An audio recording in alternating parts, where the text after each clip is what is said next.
Hey guys, welcome back to the Turnbuckle Tavern's YouTube page. Today we are talking about how close AJ Styles was to joining AEW.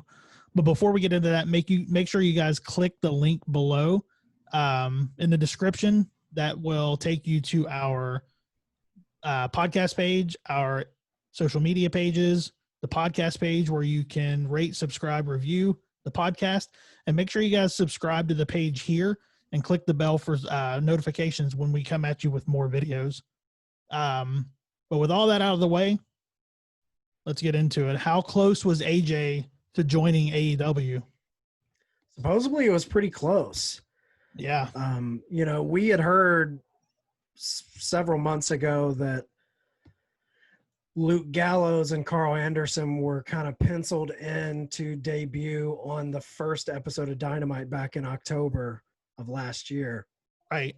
And, at the last minute, they took the contract with WWE. They said they regretted that. And, they were supposed to come out and attack the Bucks. Well, recently it came out that there was supposed to be a third man involved in that. And Matt Jackson pretty much came out and said, when they were pitching ideas to have Carl Anderson and Luke Gallows come in, there was going to be a third guy who was another former Bullet Club member.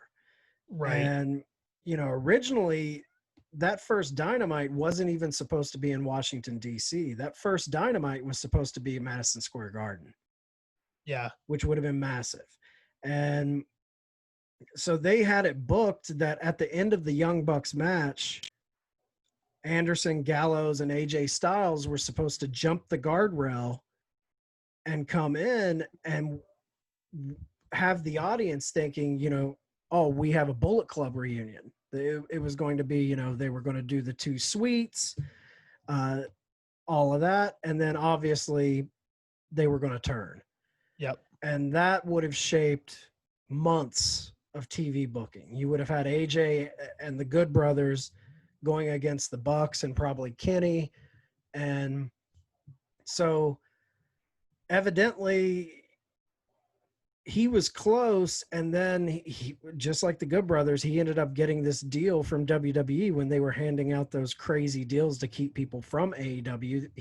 AJ got a deal, and he said he called Matt Jackson immediately and said, I just got too good of an offer to pass up, and I would never have got that money if it wasn't for you guys. So he thanked them for upping his stock a little bit. Yeah. They kind of upped the bid. Well, it seems like that's kind of a trend with wrestlers. They kind of use AEW. I mean, here recently we've seen a few that's used AEW as kind of a bargaining chip to get themselves a little bit more money. Yeah, Randy Orton did that. I think that's what we're seeing right now with Brock Lesnar. It's pretty smart. I mean, it's smart business to do that. It's definitely smart. How different would have AEW been with AJ Styles in it? I think the whole landscape of that business would have been different with him there. I mean, the whole first run of Dynamite would have been focused around that. Yeah, that would have been the major storyline. Yeah. You would have had Cody doing his thing, his feud with Spears, his feud with MJF, all of that would have probably still been running. But then think of all those Young Bucks, them being in this tag team tournament, they probably would have been tied into like a feud with the Good Brothers. Yeah. Yeah, I mean, I think it would have, selfishly, I would have really liked to have seen it because we could have seen that take place in Charleston. Yeah, and I bet Kenny and AJ would have been in a program. Oh, absolutely. Absolutely. And I think, God, I think it would have maybe even had a little bit of an NWO feel to it. Oh, yeah. Yeah, like these outsiders coming in, because they like were with, fresh off a contract with WWE. and then jumping the guardrail and coming in and then turning and being the, taking that heat. Right. I mean, that would have been, God, it would have been a lot better than what WWE's done for those guys. Yeah, and that's what I remember them talking about. There were several wrestlers that when they were keying up, when AEW was keying up for launching Dynamite, they were going after AJ, they were going after CM Punk, Mm-hmm. and they were going after Edge. Yep. And CM Punk, obviously, he's just not into wrestling anymore, it seems like. And AJ took the deal, and Edge took the deal with WWE. I want that one wrestler to not take the deal. Yeah. I want that one wrestler to be like, the money's great. I've made my money. I want to make an impact now. I feel like most of them, and you can argue either point, but most of them are just taking the money. They want that surefire money for their families, and who's to hate on that? No, I get it. But I also understand as a fan, you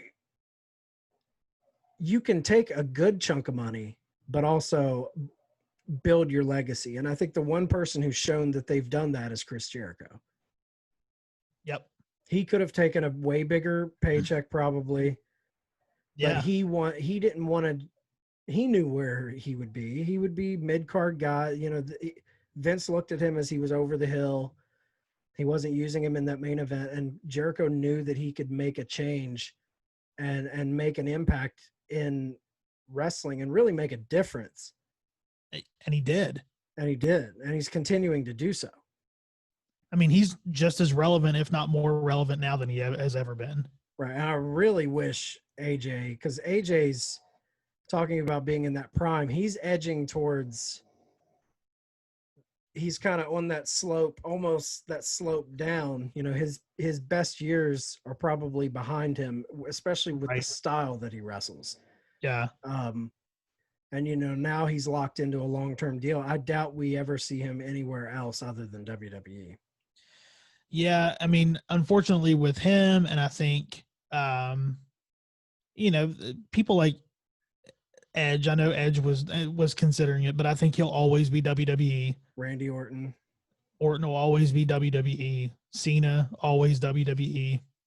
You got those guys that are always going to be. The only one that I think that could maybe is Rey Mysterio. I still think that there's a possibility that I think he just re-signed, though, didn't he? Oh, did he? Well, yeah, I think he's tied up until like 2023, 2024 now. Okay, well, if he re-signed, I didn't know he re-signed. So if he re-signed, then no, then he's going to be there. So, yeah, so I guess not.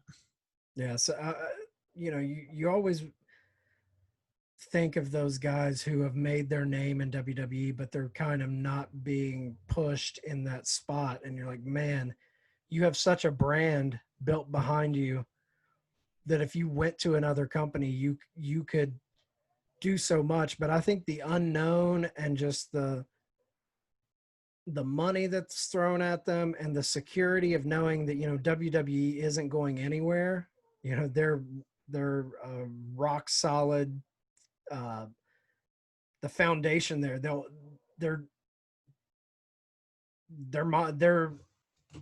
a household name. So Yeah. The unknown of AEW, especially around the time AJ was going to sign, he didn't know.